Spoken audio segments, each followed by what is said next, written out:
വേണം എന്ന് പറയുമ്പോൾ എന്താ അർത്ഥമാക്കുന്നത്? To live an unpretentious life. To live an unpretentious. Don't pretend you are somebody you are not. When we say a person is humble, you see the person doesn't pretend. What you see is what you get. The person doesn't pretend. No hype. No hype. No hype.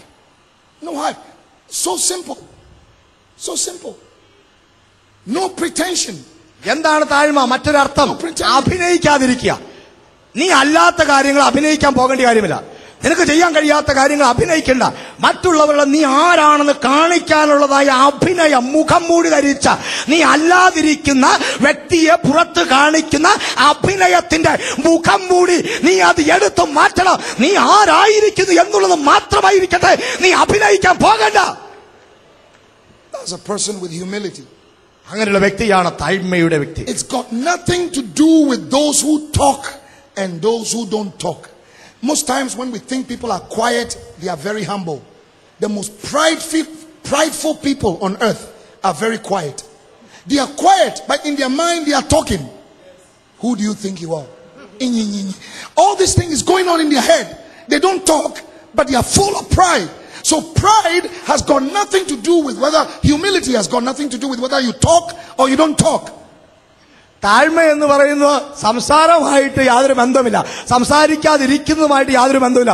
ചില പറയാറുണ്ട് വളരെ താഴ്മയാണെന്ന് പറഞ്ഞ് ആരോടും ഒന്നും സംസാരിക്കത്തില്ല. വായും പൊത്തിപ്പിടിച്ച് ഇങ്ങനെ ഗൗരവ മനോഭാവത്തോടുകൂടെ ഞാൻ താഴ്മയാണെന്ന് അഭിനയിച്ച് നടക്കുന്ന വ്യക്തികളുണ്ട്. ഇവരാണ് ഏറ്റവും വലിയ അഹങ്കാരികൾ.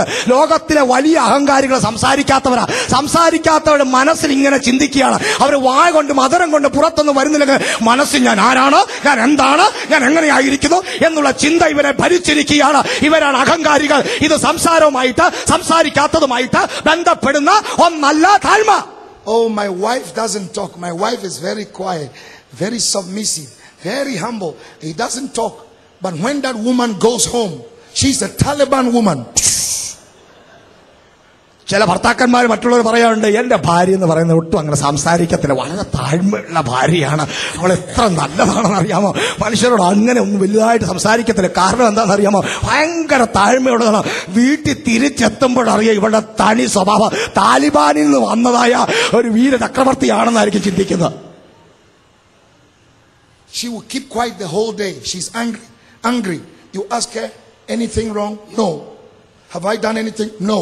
Why are you quiet? I don't know. The whole day. And all the angels in the house are confused. The angels will leave the house. Wrong address. Let's get out of here. ചില സ്ത്രീകളുണ്ട് ഇങ്ങനെ താഴ്മയായിട്ട് പോവുകയാണ്. നീ എന്താ ഇങ്ങനെ ഇരിക്കുന്നത്, നീ എന്താ ഒന്നും സംസാരിക്കാത്തത്, ഒന്നും പറയുന്നില്ല, നീ എന്താ ഇങ്ങനെ ഇരിക്കുന്നത്, ഒന്നും പറയുന്നില്ല, ശബ്ദിക്കുന്നില്ല. അവിടെ കോപം മുഴുവനും അവളെ തന്നെ അടക്കി വെച്ചിരിക്കുകയാണ്. ആ വീടിനെ ഭരിക്കുന്ന ദൂതന്മാര് ചിന്താക്കുഴപ്പത്തിലാണ്. ദൈവത്തിന്റെ അനുഗ്രഹമായിട്ട് അങ്ങോട്ട് ദൂതന്മാര് എന്നാൽ ദൂതന്മാര് പറയും, അയ്യോ അഡ്രസ് തെറ്റിപ്പോയി, മേൽവിലാസം തെറ്റിപ്പോയി, ഈ വീടല്ല നമുക്ക് തെറ്റിപ്പോയതാ, വേറെ എങ്ങോട്ടോ പോകേണ്ടതാണ്. എങ്ങനെ ഇരിക്കും?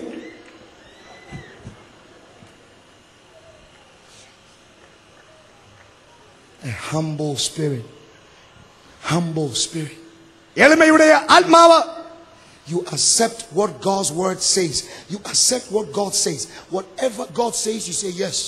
Whatever He says, yes. And you are always seeking to be a blessing to somebody. You know, not people that look like you, talk like you, think like you. No, everybody. You are seeking to always be a blessing to everybody. And also, no pretense.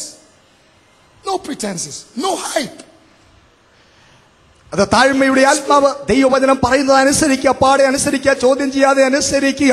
ആളുകൾ നിന്നെ കുറിച്ച് ചിന്തിക്കുന്ന കാര്യങ്ങളെല്ലാം നീ മനസ്സിലാക്കണം. നീ ആരായിരിക്കുന്നത് അംഗീകരിക്കുക. എന്നിട്ട് അഭിനയിക്കാതിരിക്കുക, യാതൊരു വിധത്തിലുള്ള അഭിനയം ഉണ്ടാകാതിരിക്കുക. നീ ആരായിരിക്കുന്നത് മാത്രം നീ ചിന്തിക്കുക. അങ്ങനെ പോകുന്ന ആത്മാവാണ് താഴ്മയുടെ ആത്മാവ്. Number 2. രണ്ടാമത്, write it down. Write. എഴുത. You have to teach your children. നിങ്ങളുടെ മക്കളെങ്കിലും നിങ്ങളുടെ മക്കളെങ്കിലും ഇതൊക്കെ പഠിപ്പിക്കണം.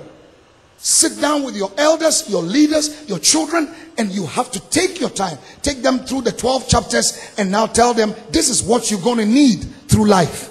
Number 1, humility. Number 2, an inquiring heart, a teachable spirit. An inquiring heart. always inquiring, always wanting to learn, a teachable spirit.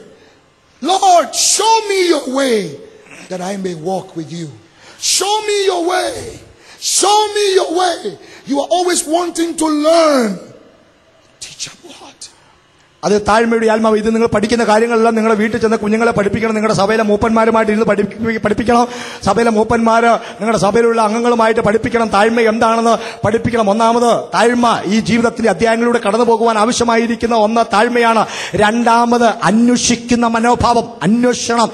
നിങ്ങൾ പഠിക്കുവാനുള്ളതായ ഒരാത്മാവ് ഉണ്ടായിരിക്കണം. കാര്യങ്ങൾ മനസ്സിലാക്കുവാനുള്ളതായ ഒരാത്മാവ് നിങ്ങൾക്കുണ്ടായിരിക്കണം. ദൈവവചനത്തിൽ വായിക്കുന്നു, അങ്ങയുടെ ഹിതം അറിയേണ്ടതിന് വേണ്ടി അങ്ങയുടെ വഴികളെ എനിക്ക് പഠിപ്പിച്ചു നൽകണമേ, അങ്ങയുടെ വഴികളെ എനിക്ക് പഠിപ്പിച്ചു നൽകണമേ. കാര്യങ്ങൾ മനസ്സിലാക്കുവാൻ, പഠിക്കുവാൻ, അന്വേഷിക്കുവാനുള്ളതായ ഒരു മനസ്സ് നിങ്ങൾക്ക് ഉണ്ടായിരിക്കണം.